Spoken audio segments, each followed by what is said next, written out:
Hello everyone, ഇന്ന് നമുക്കൊരു half day വ്ളോഗാണ് ചെയ്യുന്നത്. പക്ഷെ നമുക്കിന്ന് ബഞ്ചാര ഹിൽസിൽ പോകേണ്ട ഒരു ആവശ്യം ഉണ്ടായിരുന്നു. സോ നമ്മളവിടുന്ന് പോയി വന്നപ്പോഴേക്കും ഒരു 12:30 ആയി. രാവിലെ ഇഡ്ഡലി കഴിച്ചിട്ട് നല്ല വിശപ്പുണ്ടായിരുന്നു. സോ വന്ന ഉടനെ നമുക്കൊരു ചെമ്മീൻ ചമ്മന്തി ഉണ്ടാക്കാമെന്നാണ് പ്ലാനിട്ട്. ചോറ് ഓൾറെഡി റെഡിയാക്കി വെച്ചിട്ടുണ്ടായിരുന്നു, അമ്മച്ചി രാവിലെ ഇറക്കി വെച്ചിട്ടുണ്ടായിരുന്നു. സോ നമുക്കപ്പോൾ ചമ്മന്തി ഉണ്ടാക്കാമെന്ന് പറഞ്ഞ് നമ്മൾ ഉണക്കച്ചെമ്മീൻ നാട്ടിൽ നിന്ന് കൊണ്ടുവന്നതാണ്. അത് ഓൾറെഡി കഴുകി ക്ലീനാക്കി അമ്മച്ചി തന്നെ ഉണക്കിയതാണ്. സോ അത് റെഡിയാക്കുന്നുണ്ട്. സൈഡിൽ ചേട്ടൻ എനിക്ക് തേങ്ങ ചിരണ്ടി തരുന്നുണ്ട്. ഞാനപ്പോൾ ഒരു മോരും കൂടി കാച്ചാന്ന് ഓർത്ത് അതിനുള്ള ഉള്ളി നന്നാക്കുന്ന പരിപാടിയാണ്. സോ ചെറിയ ഉള്ളി പൊടിച്ച് നന്നാക്കിയെടുത്ത് ഇവിടെ തൈരൊന്ന് മിക്സിയിൽ അടിച്ചെടുത്തിട്ട് കാച്ചാന്നാണ് വിചാരിക്കുന്നത്. സോ ഓയിലൊഴിച്ച് കടുകും ഉലുവയൊക്കെ പൊട്ടിച്ച് കറിവേപ്പിലയും അറ്റൽമുളകും ഒക്കെ ഇട്ട് നമ്മൾ മോര് കാച്ചി റെഡിയാക്കാൻ പോകണം. ഒരു സിമ്പിൾ മോര് കാച്ചി, തേങ്ങ ഒന്നും അരയ്ക്കുന്നില്ല. ഒരു 10 മിനിറ്റ് ഉണ്ടാക്കാൻ പറ്റും. 10 മിനിറ്റ് വേണ്ട, 5 മിനിറ്റ് കൊണ്ട് നമുക്കിത് ഉണ്ടാക്കാൻ പറ്റും. സോ അതവിടെ റെഡി ആവുന്നുണ്ട്.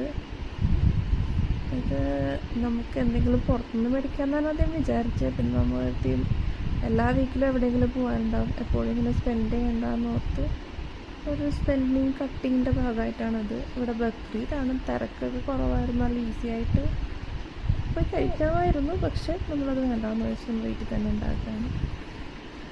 സോ ഇതൊന്ന് വാടി വന്നിട്ടുണ്ട്.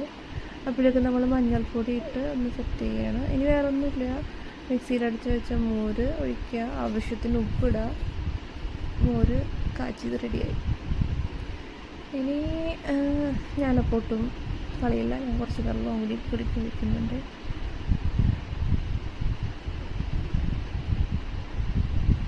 ഇനി നമുക്ക് ചമ്മന്തിയിലോട്ട് പോകാം. ചമ്മന്തി നമ്മൾ നേരത്തെ നല്ല വറുത്ത് വെച്ചിട്ടുണ്ടായിരുന്നു.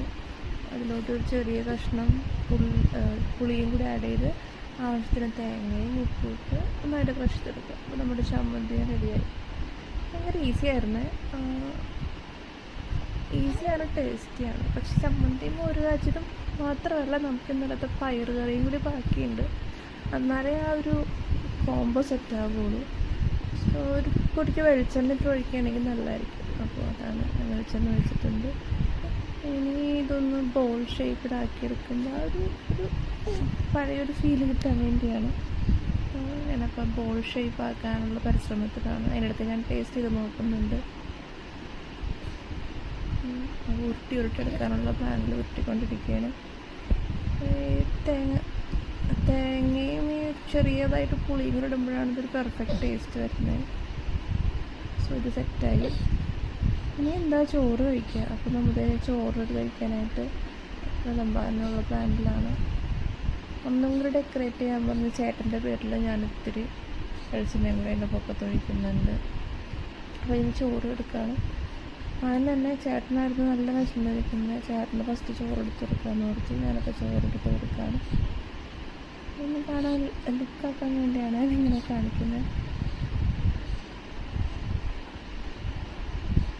ചമ്മന്തിയും കുറച്ചിട്ട് നമ്മുടെ പയർ കറി എല്ലാം കൂടി മിക്സ് കഴിക്കുമ്പോൾ ഒടുക്കത്തെ ടേസ്റ്റാണ്, രക്ഷയില്ല. അപ്പോൾ ചെറുപയർ ഇന്നലെ വെച്ചിട്ടാണ്, അതും കൂടിയിട്ട് നമ്മുടെ പരിപാടി പിടിക്കാം. ലഞ്ചിൻ്റെ പരിപാടി ഇങ്ങനെ കഴിഞ്ഞ് നല്ല ഭംഗിയുണ്ടല്ലേ. സോ അതെ, ചേട്ടൻ തന്നെ കൊടുക്കും. ചേട്ടന് ഒട്ടും ഇഷ്ടമായില്ല എന്ന് തോന്നുന്നു, പാത്രത്തിലൊന്നുമില്ല. കൊച്ച് കുറുക്കാണ് കഴിച്ചത്. അപ്പോൾ കൊച്ചിന് കുറുക്ക് കഴിച്ച് കഴിഞ്ഞിട്ട് കൊച്ച് TV കണ്ടുകൊണ്ടിരിക്കുകയാണ്. TV അവൻ പാട്ട് എന്തെങ്കിലും ഇങ്ങനെ പോയിക്കൊണ്ടിരിക്കും എൻ്റർടൈൻമെൻറ്റിന്. അപ്പോൾ ഇതെല്ലാം കഴിച്ച് കഴിഞ്ഞപ്പോൾ ഒരു തണുപ്പില്ല, സമ്മറല്ലേ എന്ന് പറഞ്ഞ് കണ്ണൂർ കോക്ടെയിൽ ഉണ്ടാക്കാനുള്ള പ്ലാനാണ്. ചുമ്മാ ക്യാരറ്റും പപ്പായ ഇരിപ്പുണ്ടായിരുന്നു, അതുകൂടി പാരലും ഐസ്ക്രീമോട്ടും അടിച്ച് പിന്നെ കോൺഫ്ലേക്സ് കിട്ടും, കാഷ്യൂസ് കിട്ടും എടുക്കുക. കാണുന്ന പോലെയല്ല കേട്ടോ, നല്ല ടേസ്റ്റാണ് കോക്ടെയിലിന്. പിന്നെ പഞ്ചസാര ഇടണം, അതൊരു ഡ്രോബാക്കാണ്, എന്നാലും ഇത് നല്ല ടേസ്റ്റാണ്. സോ അതും കൂടി എൻജോയ് ചെയ്ത് നമ്മുടെ ലഞ്ച് കംപ്ലീറ്റ്.